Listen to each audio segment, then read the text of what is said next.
মাননীয় স্পিকার, আজকে সদনে হচ্ছে যে বিল নম্বর 11/2026, the West Bengal backward classes other than scheduled caste and scheduled tribes reservation of vacancies in services and post amendment bill 2026 আমাকে আলোচনা করার সুযোগ করে দেওয়ার জন্য। প্রথমেই হচ্ছে যে আমি যেটা বলতে চাইছি যে আমাদের সদনের আমার মাননীয় কলিগ প্রথমে যিনি আলোচনা করলেন যে বুদ্ধদেব ভট্টাচার্য হচ্ছে যে কোনো সমাবেশ থেকে ঘোষণা করেছিলেন এই ধরনের, এই কথাটা হচ্ছে যে সম্ভবত ভুল বা তথ্যের কোথাও সমস্যা হয়েছে। আসলে ইনি ঘোষণা করেছিলেন বুদ্ধদেব ভট্টাচার্য রাইটার্স বিল্ডিং থেকে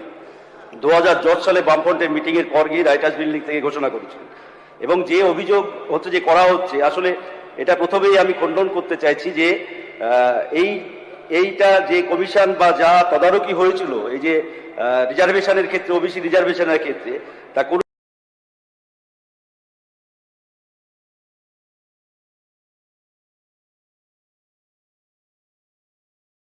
ছিলেন মাননীয় যোগেশ বর্মন, তখন ব্যাকওয়ার্ড ক্লাসেস মিনিস্টার ছিলেন।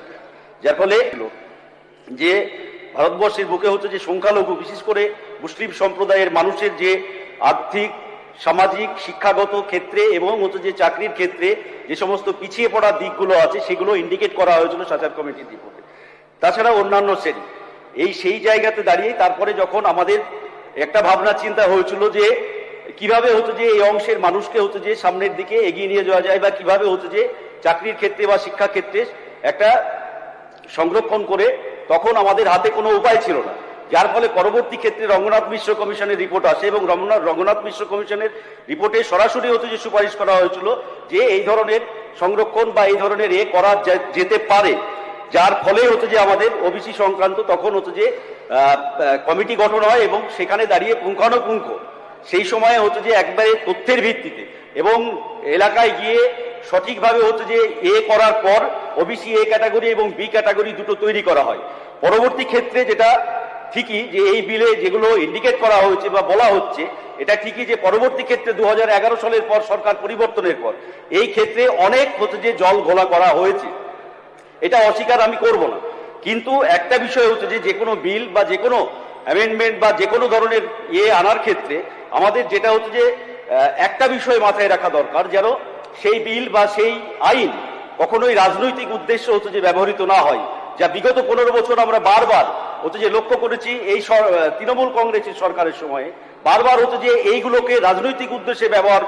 করতে গিয়েই আজকে দাঁড়িয়ে গত 15 বছর ধরে সংখ্যালঘু সম্প্রদায়ের উন্নয়নের নামে বারবার সংখ্যালঘু সম্প্রদায়ের সাথে প্রতারণা করা হয়েছে এবং সেই ক্ষেত্রে গিয়েই এই ওবিসি বা হচ্ছে যে আদার্স ব্যাকওয়ার্ড ক্লাস রিজার্ভেশনের ক্ষেত্রে একটা চরম গোলমাল হচ্ছে যে করা হয়েছে, এটা আমরা অস্বীকার করছি না। কিন্তু এই ক্ষেত্রে আমাদের মাথায় রাখা দরকার সেই 15 বছরেই কিন্তু সেই ওবিসি ক্যাটাগরিতে যা সরকার নির্ধারিত ছিল সেইখানে দাঁড়িয়ে অনেক ছেলে মেয়েরা তারা কিন্তু কর্মরত আছে। আমি এই আপনার মাধ্যমে এই সদনে হচ্ছে যে বলতে চাই যেন তারা কোনো ধরনের কোনো অসুবিধার মধ্যে হচ্ছে যে না পড়ে, সেটা দেখেই হচ্ছে যে আমাদের আগামী দিনের সিদ্ধান্ত গ্রহণ করা উচিত। এবং আমি যেটা বলে শেষ করব আমার কথা, যে সব উদ্দেশ্য যেন সৎ হয়, আর যদি উদ্দেশ্য সৎ থাকে তাহলে হচ্ছে যে সবটা আমরা দেখা যাচ্ছে যে যদি রাজনৈতিক উদ্দেশ্যে ব্যবহৃত না হয় এই বিল, তাহলে সেটা সঠিকভাবে সমাজের পিছিয়ে পড়া সঠিকভাবে যারা আছে, সংখ্যালঘু হতে পারে বা আদার্স অন্যান্য ব্যাকওয়ার্ড ক্লাসের মানুষরা হতে পারে, সঠিকভাবে যেন তাদেরকে বিচার করা হয় এবং সঠিকভাবে যাতে হচ্ছে যে নির্ধারণ করা হয় সেই বিষয়টা নজর দিতে অনুরোধ করেই আমার আলোচনা আমি এই বিষয়ে শেষ করছি।